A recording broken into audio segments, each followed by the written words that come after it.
All right, so we're moving into a new era of housing, one that I was hoping wasn't going to happen for a while. Lots going on over the past couple of days. We'll unpack this in a second here. So, welcome to Housing Bubble 2.0 News of the Week, or as I like to call it, another episode of As the Housing Market Turns or Burns or whatever. It's really starting to happen now, so I'm surprised, shocked, happy, sad. It's a lot of emotions here for people who are involved in all aspects of housing. But we'll get through it. Randy Patrick here, trying to put the realism back in real estate, trying to make heads or tails of what's going on the past couple of days.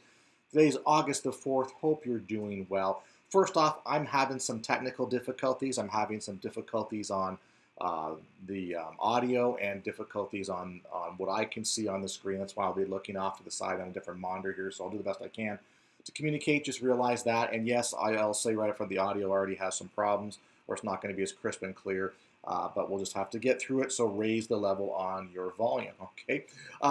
As I always say, so it begins. So yes, as of July 31st, as I said in the last video, guess what? Things have changed. The eviction moratorium was over. The foreclosure and eviction moratorium was over. So, but changes have already happened. We'll start to talk about that in 1 second. But first of all, this video is sponsored by GetHousingData.com, which is my partnership with Foreclosure.com. So we're going to talk a lot about distressed housing and foreclosures and short sales and things going forward. So if you want to see what's happening in your area, your neck of the woods, please go to GetHousingData.com and check out the opportunity to look for distressed properties.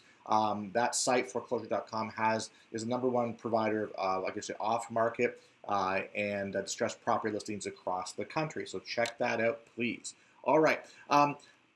Important because over the past, we can say 3 or 4 days, since Friday to where we are today being Wednesday, I've received a ton of emails, texts, phone calls, messages, inquiries with respect to what's happening, what's going on, is it time, is it now, should I jump in, can you help us, yada yada. And of course, yes, we'll be happy to do everything with everybody as time permits, but there was a lot of questions, a lot of misinformation, a lot of things going on in the world of housing from more of a regulatory and political end. We got to unpack that now. So today we're going to get involved and really explain the eviction moratorium, what has happened, all right, the foreclosure and eviction moratorium, which is a different thing, okay, and forbearance, because a lot of, it's very easy to lump the entire thing into one sort of, I guess, pot and say, well, forbearance, foreclosure is a bit like it's all tied together. Well, yes, it's related, but they're actually separating now, and we have to understand what's really happening to take a look at what you can do, what you can't do, what the opportunities are, etc. So please, let's hang in there and we'll go through this. So what happened was, obviously on the 31st of July, the moratoria was over. The moratoria was over for the eviction moratoria, which sort of was, I guess you could say, put on or sponsored or extended via the CDC. And then we also have the foreclosure and eviction moratoria, which really was a separate thing, which is basically not taking homes to foreclosure for government-backed mortgages. So that's the two separations here. We're going to talk about the CDC and the eviction moratorium right now. Okay, so obviously if you take a look at the news, you're going to see, well, guess what? The CDC issued a new eviction moratorium up until October 3rd. Well, that's interesting. How can they do that? Well, just, we're going to fly through this pretty quick here, guys. So you're going to see a lot of stuff like this going on right now, that, hey, we've got some relief here. This is good. This is good. This is great. Well, the problem, though, is that the CDC was already found by the Supreme Court of the U.S. that they don't have the authority to do this, so which is very interesting. So, but yet here we know that they've issued another moratorium now. So this is kind of, I spoke about this. I had a quick Facebook Live impromptu yesterday, so some people may have already seen this, but I want to get into it a little more deeper now. So basically, in a decision unlikely to hold up to legal scrutiny, which we will assume will include an injunction, the Centers for Disease Control, which is CDC, has issued a revised eviction moratorium in complete defiance of the Supreme Court. So basically what they're saying is that even though the Supreme Court ruled they couldn't do it, they issued it anyway. All right. So really, I look at that. This is this is gamemanship. This is optics. This is eye candy. This is lip service. It is what it is. Right. So the Supreme Court back, I think a couple months ago, basically ruled 5-4, saying that the CDC does not have the authority to do these type of things unless Congress gets involved.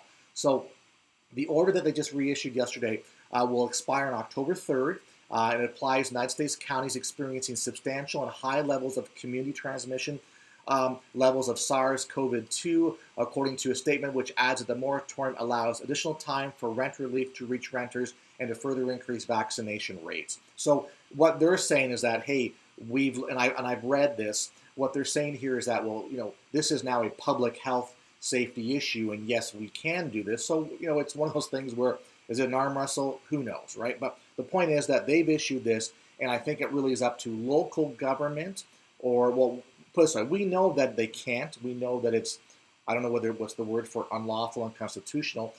So it's regards to whether the local courts and eviction processing, it's how they'll interpret this and what's going to happen. So that's the scene right now. So ultimately, where I said housing is going to go at some point in time, but it got here faster, housing now is going to become very political. And if you know anything about me, I've tried my best to keep politics out of my discussions on the medium here, and trying just to work with the facts, the numbers, the issues, etc. But now it's unfortunate that we're going to have to delve into some political issues with respect to housing, because this is where it's ultimately going. And I guess you could say it kind of started, it's building up, and now it's really on the forefront now. So essentially, you're going to see, as noted earlier, the CDC order flies in the face of a Supreme Court ruling that only Congress has the power to extend the moratorium. So last week, Representative Maxine Waters, I believe, tabled this bill, or whatever it's called, to basically get the eviction moratorium extended. And ultimately, it didn't pass through the House or Congress. Funny enough, it died, and basically the Republicans didn't vote for it, so the moderate Democrats didn't vote for it. And to make matters even worse, guess what? Well, it was done Thursday, either Wednesday, Thursday, and then of course failed on Friday. And Congress people were already going home. And what I mean by that is they're on a 6 to 7 week recess right now, summer recess. So they're gone. So there's no really way to figure this stuff out, right? So of course we got it. So what we saw was a lot of political infighting amongst that one party. You can see what she says here, saying, I don't buy that the CDC can't extend the eviction moratorium, something it has already done in the past. Well, guess what? It did it in the past, but the Supreme Court ruled that it couldn't anymore, and it was unlawful to do so. So who is going to stop them? Who's going to penalize them? There's no official ruling saying that they cannot extend this moratorium. Well, yes, there is. The Supreme Court had an official moratorium. So I don't know what the purpose was of her saying this. It just seems to not make sense. But again, that's politics for you these days.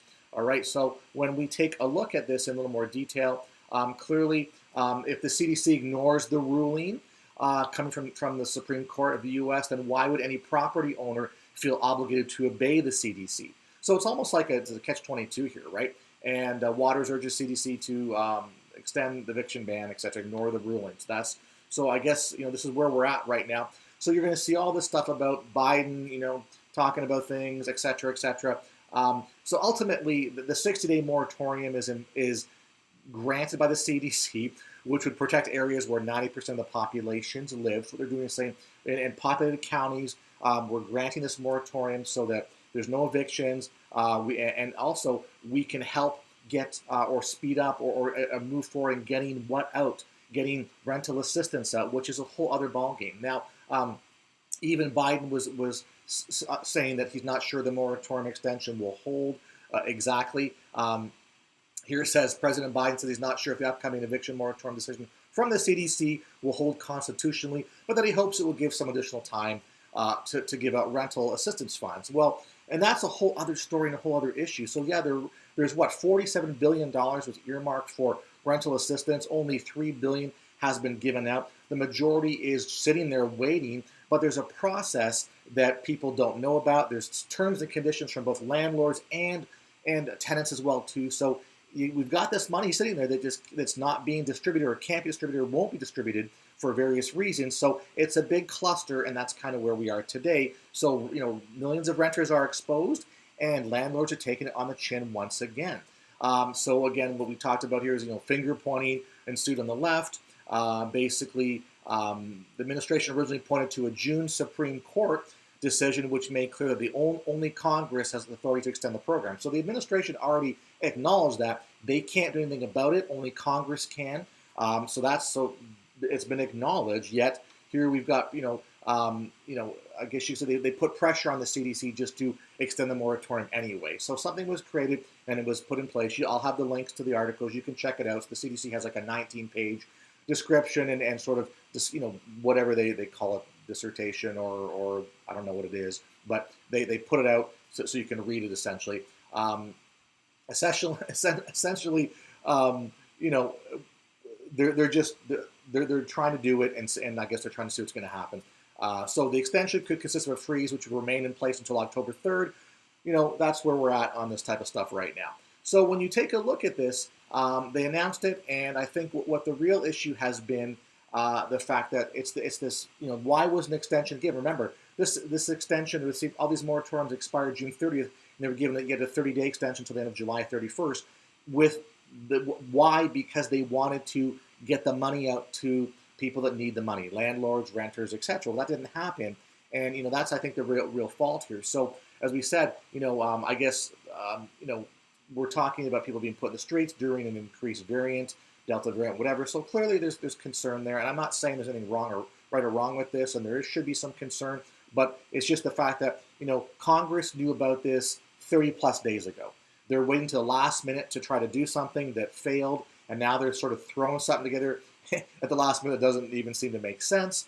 So that's kind of where we're at on things right now. So it really is a weird situation going on right now. So ultimately, in the end, the finger pointing is going on. I guess Janet Yellen got involved as well too, and say she fielded questions from lawmakers over delays in dispersing the $46 billion in emergency rental assistance, which the Treasury Department has struggled to execute. So yet another part of government is failing the population. So all this, listen, from the Rescue Act or the CARES Act, whatever it was called back earlier in the year, we're as I said, we're given the ear candy and eye candy to go, oh look, we're protecting people, we're doing this, we're earmarking all this money. So money's been allocated, but you can't get at it for various reasons. So to me, it's this revolving circle that just doesn't seem to make sense. And who is suffering? Renters are suffering, landlords are suffering. But I think this is part of a greater play that we know is going on here. So the whole point of this CDC extension is, states and cities need at least another couple months to get this money out, and there's no sticks or carrots Treasury can wield to make that happen any faster. What we need is time, said housing expert Paul Williams. Williams says officials from several city governments he's spoken to are doing everything they can to tap into federal funding. However, they face nothing but roadblocks from the Biden Treasury. So again, it's all going to point back to one spot here. There's no stick you can beat them with to make them go faster. They're limited by technical and staff capacity to actually get this done. So that's the issue. And listen, I think I've mentioned to you guys before that I've actually contacted with a client, to get money, for this purpose, and you have to jump through hoops, and it's not very well explained. And landlords can participate to a certain point, and then the tenants have to participate. If they don't have the right documents or choose not to, then it dies on the vine.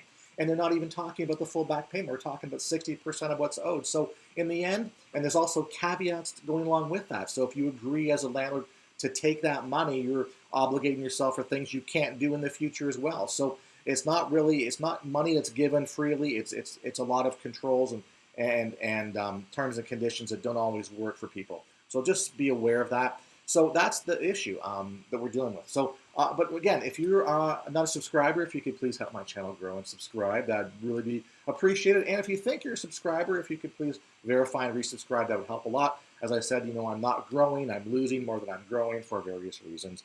You know what I'm saying, guys. All right. So that's just me rambling off here about what's happening. But the interesting thing about the situation that we find ourselves in is the fact that, it just doesn't make sense. Like, in other words, the politics is now starting to take over housing, and you've got I guess, I don't even know what the CDC would be, like a government entity or a special group that essentially is acting on its own behalf, trying to put in some sort of moratorium that's already been ruled not really applicable, but they're going to do it anyway. So I guess it boils down to we're doing it to satisfy somebody, some group, optics, whatever. As I said, it's probably going to be up to local courts to determine whether they want to continue to process evictions or not, and how they're going to interpret what the legality is here. So just so we're clear here, the CDC really, because we talked about the eviction moratorium, the foreclosure and eviction moratorium, and forbearance, we're going to get into all three of these. So with the CDC eviction here, it really is tenants and renters. I want to be clear here. They're talking about rental people, tenants that are in the process of being evicted or exposed by the eviction process. It's not about foreclosures, all right? The foreclosures can and will proceed.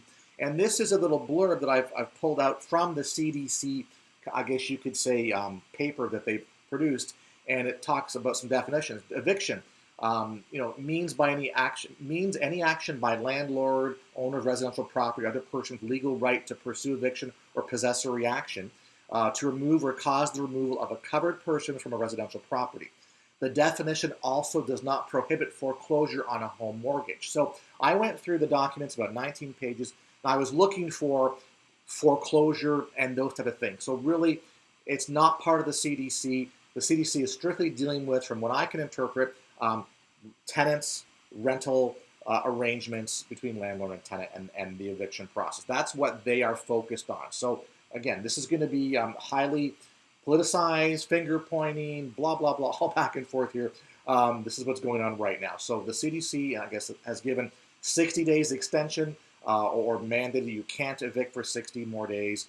We'll see how this holds up in various courts across the country. All right, now let's talk about the foreclosure and eviction moratorium. So this is basically, it's about government-backed mortgages, all right? So we got Fannie Mae, we got Freddie Mac, GSEs, right? FHA, VA, USDA. So HUD, Housing and Urban Development, extended the eviction part, and we'll talk about that, because technically speaking, as of July 31st, okay, the foreclosure and eviction moratorium expired as well. It was actually set to expire on the 31st of July.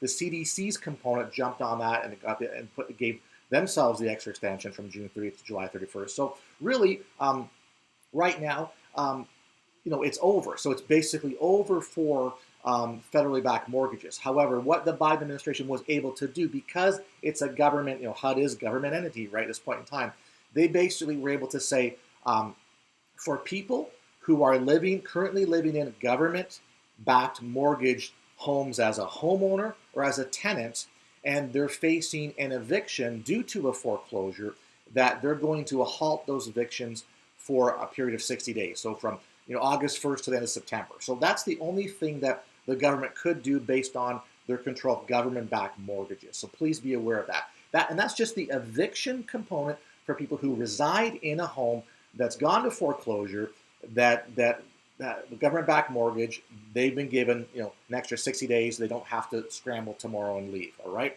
that's the whole point. Now, if the property is foreclosed on, so want to make sure we're clear on that. Now, here's the thing: government-backed mortgages, though, can also the foreclosure process can resume. So it was just dealing with people who are in a precarious situation. So any other government-backed mortgage the foreclosure can resume.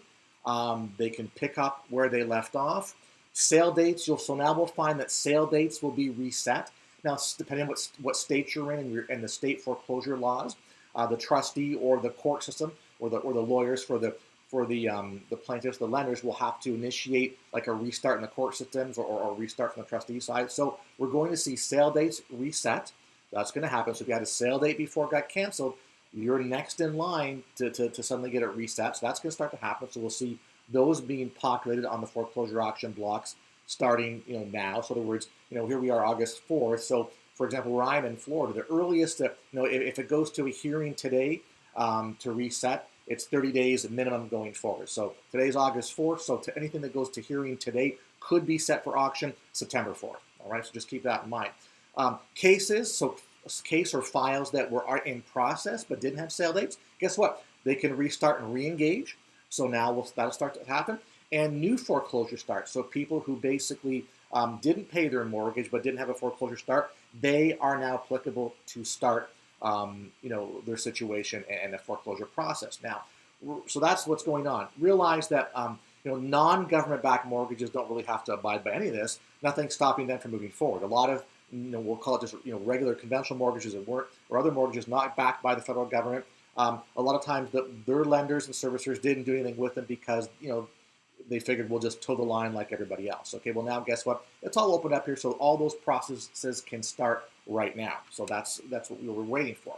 Okay, now so we've done Eviction Moratorium, CDC, we've done the Foreclosure and Eviction Moratorium with government-backed mortgages. Just think FHA in that case. Now we're going to talk about forbearance. So typically when we talk about forbearance, the forbearance discussion and some of the issues that run around it revolve around the government-backed mortgages because the HUD of government-backed mortgages basically said, okay, we'll offer you forbearance. So that's available to Fannie Mae, Freddie Mac, FHA, VA, USDA, etc. All right, that's the type of mortgages that can get the forbearance programs. Now, if these are non-government-backed mortgages, other lenders may offer forbearance programs as well too, but they're not under any obligation with respect to some of the extensions, rulings, whatever. Okay, so just keep that in mind. Now, if you are a homeowner with a government-backed mortgage, you have up until September 30th to apply and to sort of jump into a forbearance program. So if you need help, you can still get it up until September 30th, right? Now, typical forbearance programs are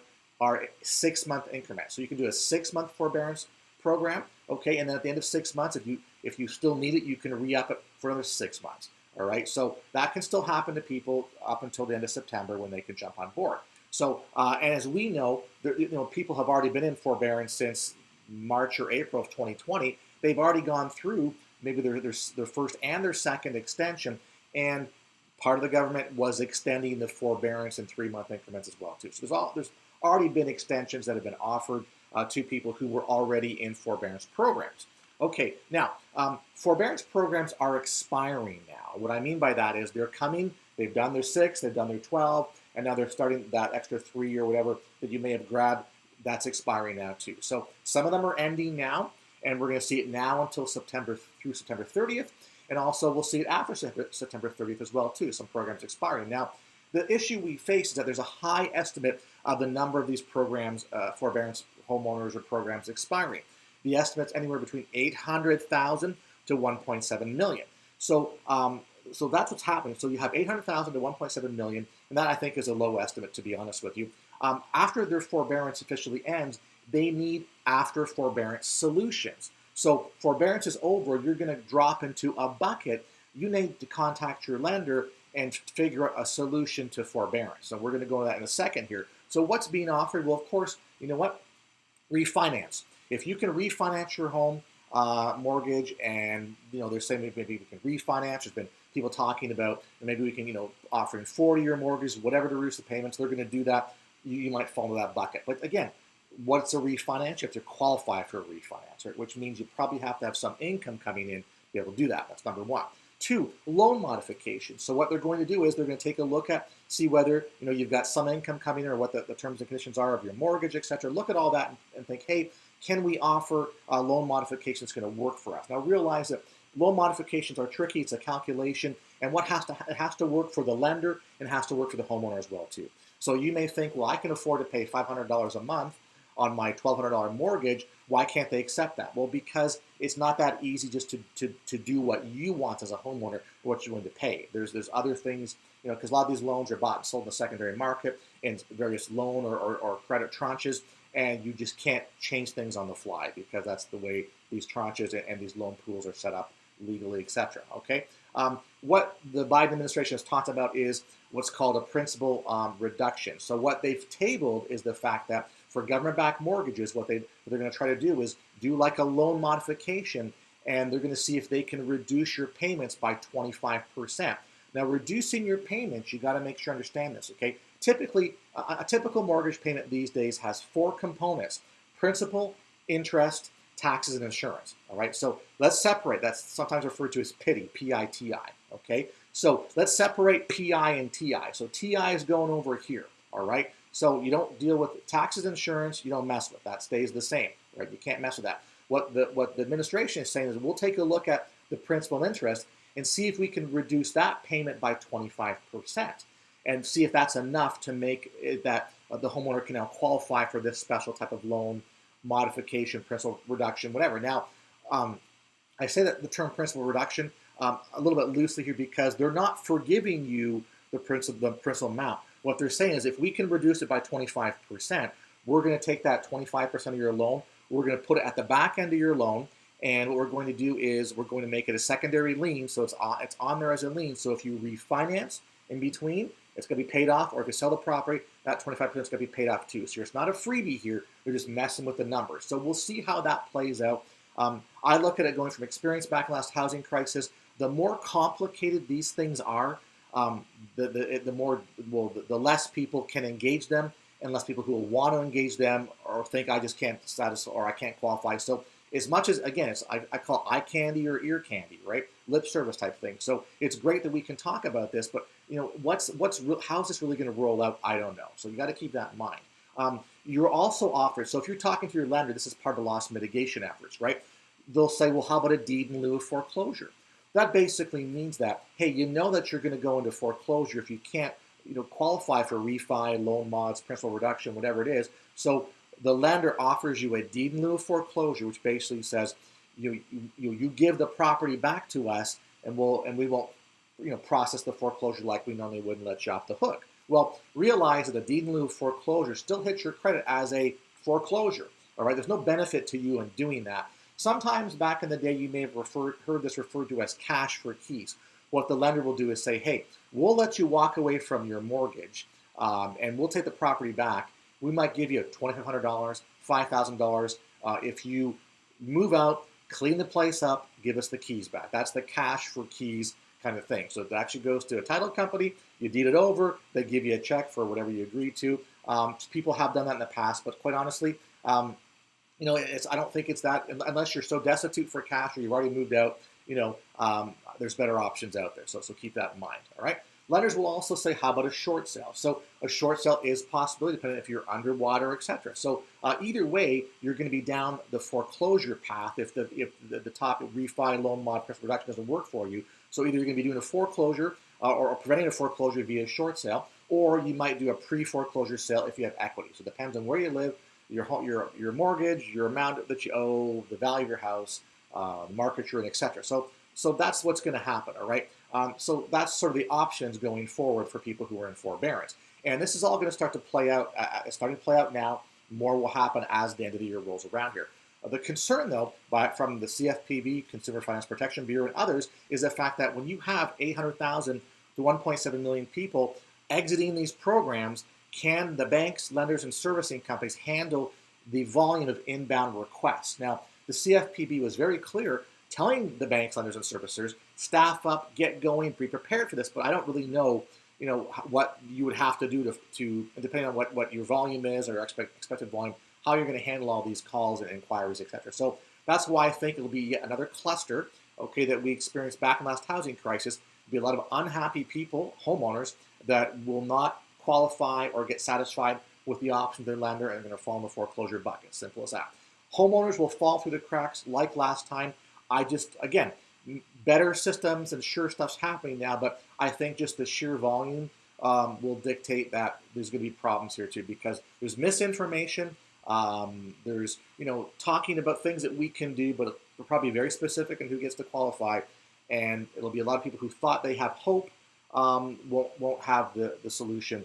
And as I said, they're going to fall in that foreclosure bucket, and then nature will take its course. Well, that's the situation I'm talking about here, guys. So I think it was important to unpack this so we know, because, and again, I don't understand half this stuff. I look at it and I get confused because we've got so many moving parts here. We've got forbearance and the issues. We've got the FHA, government-backed foreclosure moratorium, and the CDC. So it's very broad, it's very difficult, and it's a lot of moving parts here to listen and understand, but I'm trying to do my best to figure it out. I know where the housing market's going, and as I mentioned, it's unfortunate, but now we're starting to work our way down the political front, and that's what happened over the past that's what happened end of last week to where we are today.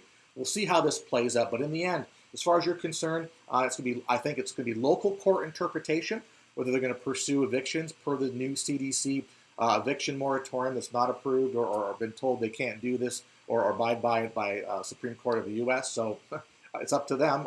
Up to the local courts to see whether they're actually going to do that or not. From the foreclosure perspective, short sales, opportunities to buy your primary, to invest, whatever, it's going to start now. It's starting. As I said, I've had a ton of inquiries. I got to get back to people. So if this is something you want to talk about, definitely engage me for this.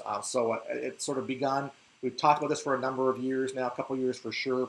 Obviously, the market's been manipulated, etc., and things are changing, and we'll see how everything plays out. That's how it's going to be. So what I say to people now is like, hey, Do you want to know how to acquire a property that is $75,000 under fair market value? Well, I bet you do. And here's the scoop. So this is a quick snapshot of the most recent, we'll call it value in the Tampa Bay MSA where I happen to live. If you take a look, it shows that traditional single-family home, this is just single-family homes, median price is $322 and change. In May, actually, sorry, yeah, it's it's in June. Sorry, it's already in June. I got the June update here. So in June, it was $332,000, which is great, and the short sale median was $257,000. So you take a look at that difference in equity. That's a $75K difference in equity in favor for short sales, about 20% discount of a retail. So this just shows you that there are opportunities here for the future. But I want to be clear with everybody is that short sales aren't going to pop up all over the marketplace and you get to sit back in your armchair and your buyer's agent is going to bring you all these great deals. It's not going to happen that way. So we all agree upon a housing bubble. We all agree we're going to have a shift and correction happening now and things are going to start. It's how it's going to deploy or implement. That's the questions. You know, and listen, I mean, let's say we're figuring this out. We already know how it's going to play out. And it's just a matter of getting ahead of how it's going to play out to jump on the opportunities before they get lost to the foreclosure world and the hedge funds buy them and we never get a chance to get our hands on. That's the sad thing. So you got to jump on this before it goes to foreclosure. Simple as that. So reach out to me if you'd like. 1% of all sales across the board every month are distressed sales, which is made up of foreclosed, bank-owned, and short sales, which means nobody is pursuing this opportunity here. We'll see how that changes as time goes on.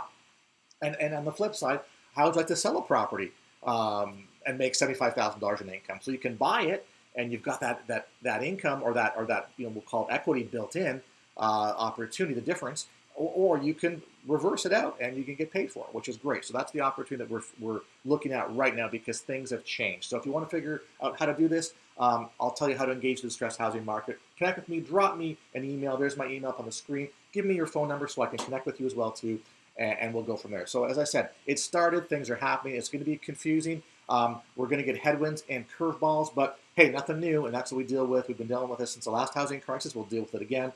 But now we know the game plan, we know the playbook, and we know the players. So it's a matter of basically call it a big chess game or whatever you want to call it. We know how to work around what's going to happen as time goes on. So anyway, guys, thanks for the views, likes, comments. Please share the video with your family and friends. If you're not a subscriber, please subscribe, and look forward to speaking with you in the next couple of days. Take care.